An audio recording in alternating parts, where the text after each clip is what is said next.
Have you ever been in one of those situations, maybe feeling really low or just completely misunderstood, and you just feel utterly alone, even if people are around? Oh, absolutely. Or maybe you've been the one trying to help, trying to comfort someone, and you can just tell your words are, oh, they're falling flat. Or worse, right, like you accidentally made it worse somehow. It's such a common thing, that feeling of isolation when you're suffering, and how hard it is to really connect with empathy. It really is. So today we're doing a deep dive into a really ancient text, but one that feels incredibly raw and honestly quite modern in its emotion. We're looking at the book of Job, specifically chapter 16. This isn't a story that smooths over the hard edges. It's messy. It's full of pain and frustration. That's for sure. And our mission today really is to unpack Job's intense lament here. Try to understand the wisdom kind of buried in his experience. And then this is the important part. Explore what this story, this really personal cry, means for you today. Right. How can it maybe shine a light on empathy and remind us that even when we feel completely unseen in our pain, maybe, just maybe, we actually are. Exactly. And Job 16, it catches Job at such a critical point. I mean, utterly desperate. Everything's gone. Family, wealth, health, the lot. Yeah. And he's physically and emotionally just shattered. And here, he's responding to his friends who've come to comfort him, but, well, he sees their attempts as not just unhelpful, but actively harmful. Yeah, it's intense. This chapter really opens a window into just raw anguish, the kind of pain that feels almost unspeakable. But speaks volumes, doesn't it? Offers lessons that still hit hard today. It really does. Okay, so let's unpack this. Job doesn't pull any punches, does he? I mean, straight away, verse 2, he calls his friends miserable comforters. Right off the bat, no messing around. That's pretty direct. Yeah. What do you think it was about their comfort that made it so miserable for him? Was it like bad intentions? Or just the way their words landed? Well, it seems pretty clear he felt their words just made things worse. They didn't soothe anything. They deepened the wound. You know, their attempts at comfort, which maybe felt like judgment to him or trying to explain why he was suffering, it just added to his agony. Yeah. And that's where we hit this first big insight, I think. Empty words can wound deeply.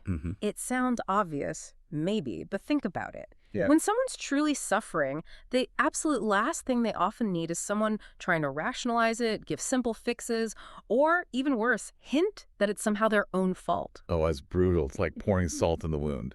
Makes them feel even more unseen, more invalidated. Exactly. He literally asked them, will vain words have an end? Or will your empty speeches never end? Depending on the translation. It's like he's saying, stop talking. You're not helping. You're hurting. Precisely. But he doesn't just, complain. He actually turns it around and gives us his idea of what real comfort looks like. Ah, right. This is where it gets really interesting. He says, if the roles were reversed, he wouldn't just pile on words or shake his head at them. No. Instead, and this phrasing is just so powerful, he says, I would strengthen you with my mouth, and the moving of my lips should assuage your grief. Verse 5. Strengthen and assuage, not explain, not correct. Not judge. That's a huge difference. It really is. And that leads to this idea of compassion over correction. Job's basically giving us a blueprint here for genuine empathy. How so? Well, he's saying focus on building the person up, comforting them in their pain, not trying to fix them or explain away why they're hurting or offering those easy, often hollow answers. So it's about meeting them right where they are, in the thick of it, not trying to pull them out with logic or theology. Exactly. Not where you think they should be or where it would be more comfortable for you if they were. It's about presence. But that's hard, though, isn't it? Sometimes, as friends or family, we feel like we should offer advice or point things out if we think it'll help. How do you balance that urge to fix with just pure compassion? That is the million-dollar question, isn't it? It's tough. Job's friends, they came armed with their theological arguments, their sense of order. Yeah, they had answers. They thought they did. But what Job desperately needed, and what he models as the alternative, was just presence, a gentle word, something strengthening, not more reasons why this horror was happening. And it just gets worse for him, doesn't it? Because after dealing with his friends, he turns his focus upwards, towards God. And the language he uses, it's just raw, it's visceral. It's this cry of feeling utterly betrayed, abandoned by God himself. He doesn't hold back. He says God has made him weary, desolate, filled him with wrinkles that are like a witness against him. Yeah, like his suffering itself testifies against his character, which must have been agonizing. And then it gets even more violent.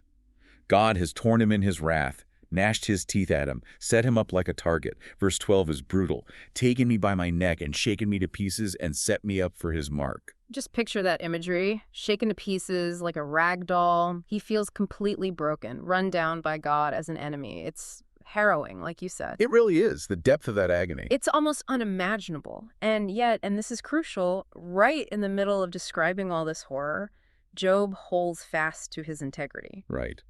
He says, not for any injustice in mine hands. Also my prayer is pure. That's verse 17. Despite everything he feels God is doing to him, he insists he hasn't done anything to deserve it. His hands are clean, his prayers are sincere. Which brings up that massive, timeless question the whole book wrestles with, doesn't it? Why do bad things happen to good people?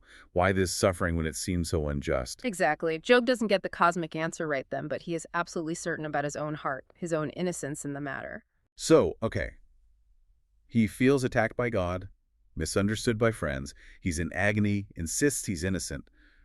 Where does he go from there? It feels like rock bottom. It really does. But then, right out of that despair, Job says something completely unexpected, something incredibly powerful. It's like this tiny flicker of light in the darkness. What is it? He declares, also now, behold, my witness is in heaven and my record is on high. That's verse 19. Wow. So even though he feels attacked by God, he appeals to God as his witness. Yes. It's this profound conviction deep down that despite how things look, despite how things feel, there's a higher truth, a heavenly record where his real story, his integrity, is known. That's amazing. And he doesn't just state it intellectually, right? He also says, while his friends are scorning him, mine eye poureth out tears unto God. Verse 20. It's not just an abstract belief. It's a raw, personal turning towards God, even in his pain, even in his confusion, letting the tears flow directly to the one he feels has wounded him, but also the only one who truly knows his heart. So this is where we get that idea of God as the final witness. Precisely. Even when everyone around you gets it wrong, misjudges you, misunderstands your motives, Job clings to this belief that God sees the truth. God knows his heart. God knows his pure prayer. And think about what that means for us today. When you feel totally misrepresented or maybe falsely accused at work or even within your family. Yeah. This idea that there's a higher court, a perfect understanding that can be incredibly reassuring, can't it? Absolutely. It's the thought that God sees your integrity, sees every tear, knows the truth even when no human does. And holding on to that can really strengthen your faith. It gives you a foundation to keep going, to maintain your integrity, your obedience, even when it feels like the whole world is against you. It provides that deep solace, that sense that ultimate justice and understanding rests somewhere beyond human limits. It really does. It empowers you to stand firm. And then he finishes this part of his speech with another deep cry, doesn't he? He longs for someone to plead his case. Yes, in verse 21. Oh, that one might plead for a man with God as a man pleadeth for his neighbor. He wants an advocate, someone to stand up for him, to argue his case before God. Right. This speaks to that deep, universal human longing, what we might call hope for intercession or a cry for advocacy. Explain that a bit more. Well, it's that fundamental need we all have for justice, for understanding, for someone to bridge the gap between our messy human reality and the overwhelming challenges we face, or even, as Job feels, the judgment of the divine. Someone to basically say, hey, listen to this person's side of the story. Understand their heart. Exactly. It highlights how deeply we crave being truly heard, truly understood, not just by people, but on a cosmic level. Someone to vouch for us when we feel helpless. It's incredible. These words, thousands of years old, about such intense personal suffering, they still hit so hard today. They really do. So let's shift gears slightly. How can Job's experience here, his pain and his insights, actually inform your life, your interactions right now? Okay, well, the first takeaway seems pretty direct, but maybe we don't practice it enough. Be a real comforter. Meaning, when someone you know is hurting, try to resist that automatic impulse to jump in with explanations or quick fixes or, theological answers. Even if you think you have the right answer. Especially then, maybe. Prioritize just being present.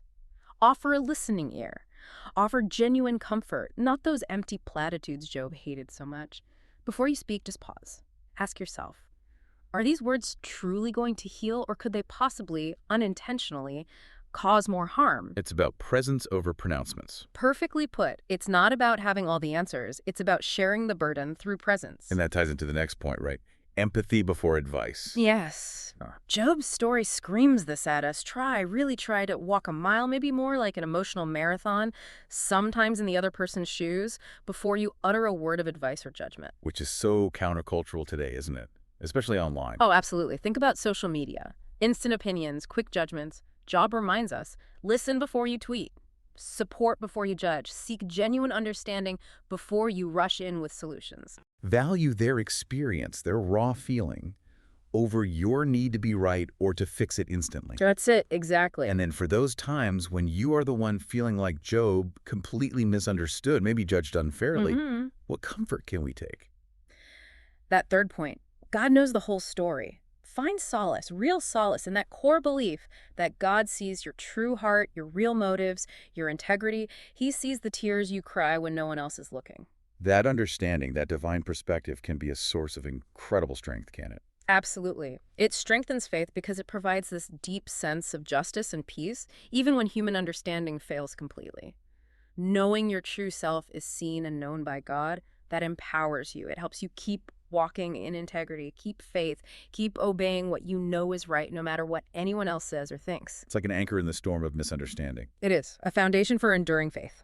So just to quickly pull it together, we've talked about the danger of those empty words, the real power and challenge of true empathy, the comfort in knowing God sees your heart, your tears, and that universal ache for someone to stand up for us for advocacy. Yeah, it's a lot, but it's so relevant. Job's story, especially this chapter, it just lays bare the reality of human suffering, our deep need for real connection. But it also offers this profound comfort that even in the absolute depths, believing your true self, your integrity, your pain is known on high. That provides such a crucial foundation for faith, for resilience, for continuing on. Absolutely. So as you go about your week, maybe reflect on this. We want to leave you with this question, something to mull over perhaps. Have you ever, in your deepest moments of despair or frustration or feeling misunderstood, felt like Job, crying out, maybe silently, maybe not, to a witness in heaven, just holding on to the hope that even if no one else gets it, your true heart is seen and known?